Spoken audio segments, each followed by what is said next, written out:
Hello, everyone. Nice to be here today. I'm so excited to be here today to talk to you about this concept of incorporating creativity into your virtual facilitations. So my work is steeped in creativity, and still, this is something that I had to really actively learn to start doing in March.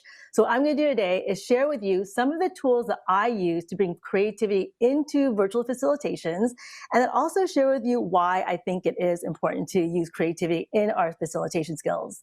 So my name is Van, as Douglas said, and my work is in team development and leadership training all through creative integration. And what I mean by creative integration is basically I use creativity, play, and experiential learning in everything that I do. So let's start with this idea of what is creativity and why do we bring it into virtual facilitation? So when I describe creativity, I talk about it as a capacity, not a skill. So for example, oil painting is a skill, opera singing is a skill, but the creativity behind those skills is a capacity, and it's a capacity that we all have. We're all creative. So if there is something that we should be universally training on, it's creativity. You can train me on accounting until we both turn blue, and I'm never really going to quite get it. You might try to train someone else on sales, and they might not quite get it. But when you bring creativity into any type of learning environment, what you're doing is tapping into a capacity that we all have. Creativity also challenges our way of thinking. It allows us to hear from different perspectives and see things from different perspectives. And I'm talking about our own perspectives, right? Sometimes we can be singular-minded, but by being creative, we can see things from different perspectives. And there's also something about creativity that allows us to see and hear perspectives from other people in the room as well. And then finally, what is creativity? Creativity is something that gives us access to ideas that are untapped by left brain analytical thinking alone. And oftentimes, particularly in the workplace, that's where we're at. We're in that left brain analytical thinking. So drawing in creativity is like bringing in that hippie sister who's going to bring all these creative ideas, these wild and crazy ideas. And that's what we want. And then why use creativity in virtual facilitations? Number one, it keeps your audience active and engaged in their learning. You know, it's hard to be disengaged when you're asked to maybe sketch your neighbor, or if you're asked to do the floss. It also leaves people energized rather than drained. So it can be easy to leave people drained, especially now that we're in front of a computer screen. So as facilitators, we can't just take what we used to do in person and bring it virtually. It doesn't really work. We have to be very intentional about how we're talking to our audience and engaging them to leave them energized. And then there's something very natural about creativity that creates this opportunity for connection and collaboration. Because creativity is so much about idea sharing, it really offers this opportunity to collaborate naturally. And then also it offers this experience of emotional connection. And that is something that I find very beneficial to bringing creativity into this virtual environment. So there is a quote that I like to use in my facilitations, and this is it. People will forget what you said, people will forget what you did, but people will never forget how you made them feel. And that's Maya Angelou. So I love this quote because it really shows you how creativity allows you to make people feel heard. Creativity allows you to make people feel like their ideas matter, to feel that they can express themselves, and to feel connected. So now let's talk a little bit about the how. So how do you bring creativity into the workplace or into facilitation? So I am aware that although we're all innately creative, some people may not be that comfortable with their creativity. So I scaffold the delivery of my creativity into my facilitations, starting with something that helps to connect people and is a low barrier of resistance. Then I slowly challenge them into their creativity, giving them a little bit more challenging activities that's going to walk them through their creativity, which is what we're going to do later today in the workshop titled, hang on a second, let me get my thing back here. In a workshop that's really going to help you show you how to incorporate your creativity and creative tools into your facilitation And we're going to model it through a workshop called Discover Your Unique Characteristics that make us stronger together by the sum of our differences. Because it's the sum of those differences that creates possibilities for ourselves and for others. So I talked just a minute ago about this whole idea of scaffolding integration into your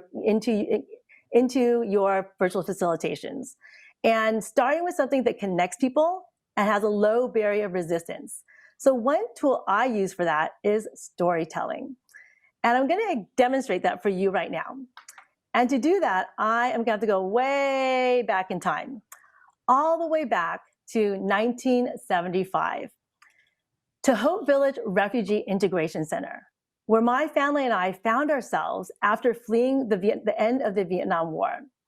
And it's here that hundreds of volunteers showed up and donated their time, their skills, and their natural characteristics and strengths to help us transition into our new country. And there was one volunteer who took particular interest in helping the women at the camp. And that volunteer was Hollywood movie star, actress Tippi Hedren. So back then, she was most famously known for her starring role in Alfred Hitchcock's movie, The Birds. Now she's probably more famous as Melanie Griffith's mom and Dakota Johnson's grandmother. But back then, she was a huge Hollywood movie star who brought her kindness, her attentiveness, and her influence to Hope Village to help this group of refugees. So Tippi, what she decided to do is start a program that helped these women learn to type and sew so that they could take those skills and start a career for themselves in this new country.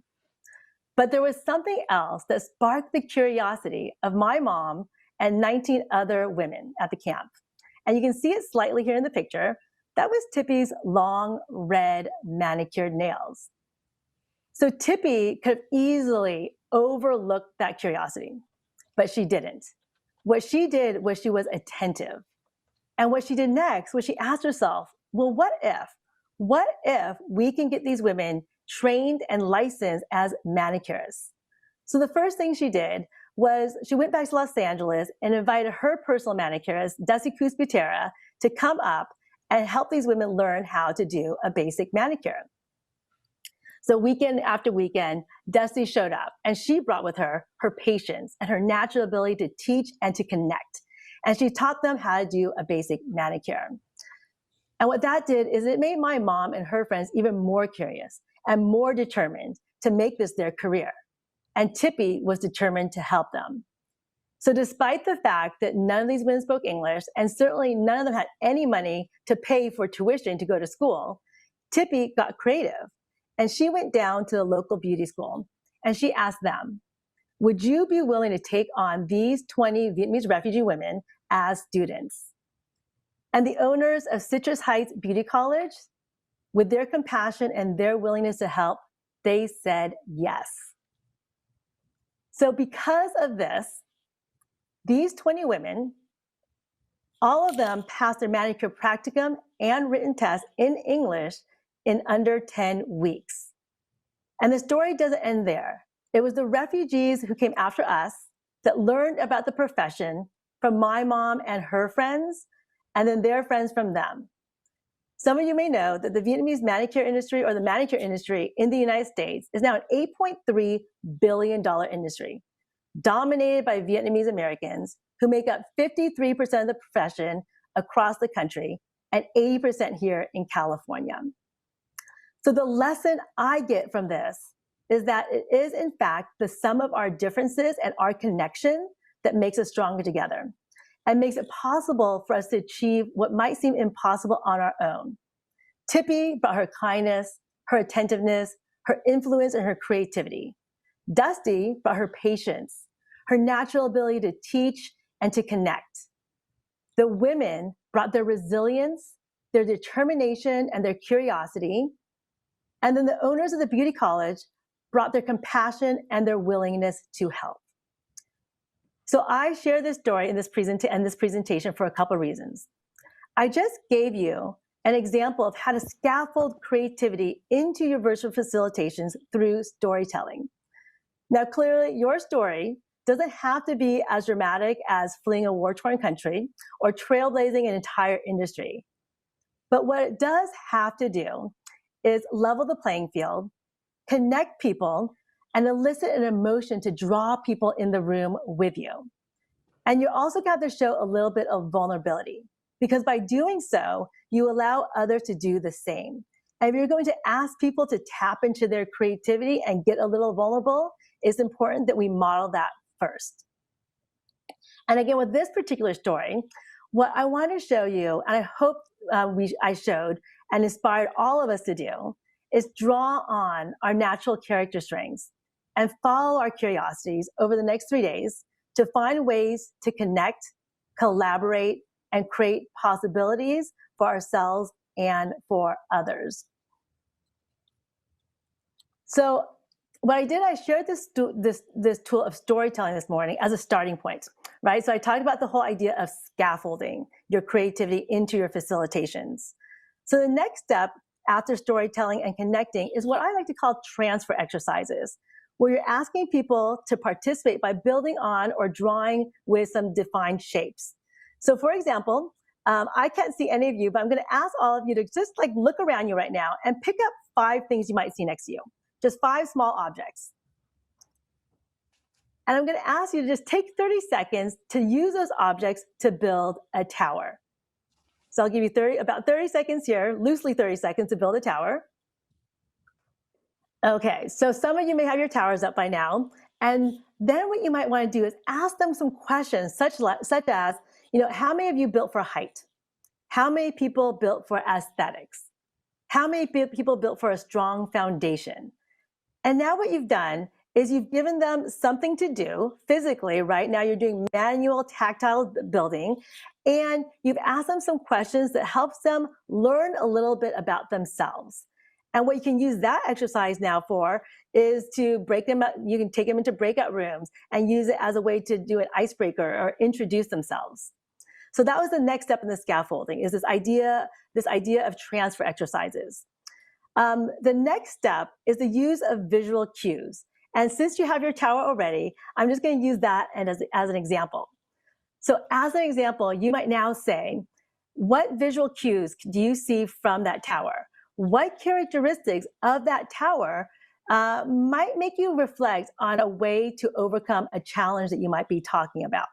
So you're looking at characteristics now and trying to force a connection between what they built or what they're looking at and some ideas to solve a problem. So that's another way you can bring in this idea of creativity to your virtual facilitations. And then the last step would really be to have people use their imagination. Now that they're comfortable and kind of getting into this concept of using their imagination, using their creativity, you can stretch them a little bit more. So I like to ask people to either sketch something or tell a story. So what I'm going to ask you to do right now is to sketch one thing that you can bring to the conference today to make it valuable to others. So again, sketch one thing right now actually, that you can bring to the conference to make this conference valuable to others. And it might be your humor, it might be your energy. So whatever that looks like to you in a sketch, go ahead and draw that sketch right now. And what I have to say is that this is not an art project. Your sketching and drawing skills do not matter. It's just this idea of using your creativity. And after you sketch that one, I'm going to ask you to do another sketch. I'm going to ask you to sketch something that you want to get from this conference and this summit. So what's going to bring value to you? So that might be, you might be looking for more collaborations. You might be looking for more tools to bring back to the work you do. So take a minute to do that. And hopefully if you guys show up to my workshop later today, we can share those. All right. So I'm going to close with this idea that when we meet later on, we're going to use some of these creative tools and this scaffolding idea to bring creative tools into your virtual facilitations. I'm going to teach you some of the tools that I use in that scaffolding method, but we're going to do it through the lens of uncovering your natural character strengths that can be used to create possibilities for yourself and for others, just like my mom, Tippi Hedren, Dusty, and the owners of that beauty school did all the way back in 1975 to create possibilities over the next 3 days for ourselves and for others, and some possibilities that are foreseeable and some possibilities that we can't even foresee what those might be. So thank you so much for your time today. I look forward to enjoying and being part of the rest of the conference. You can connect with me on LinkedIn if you'd like to, or we'll connect over on Zoom as well. Thank you for your time.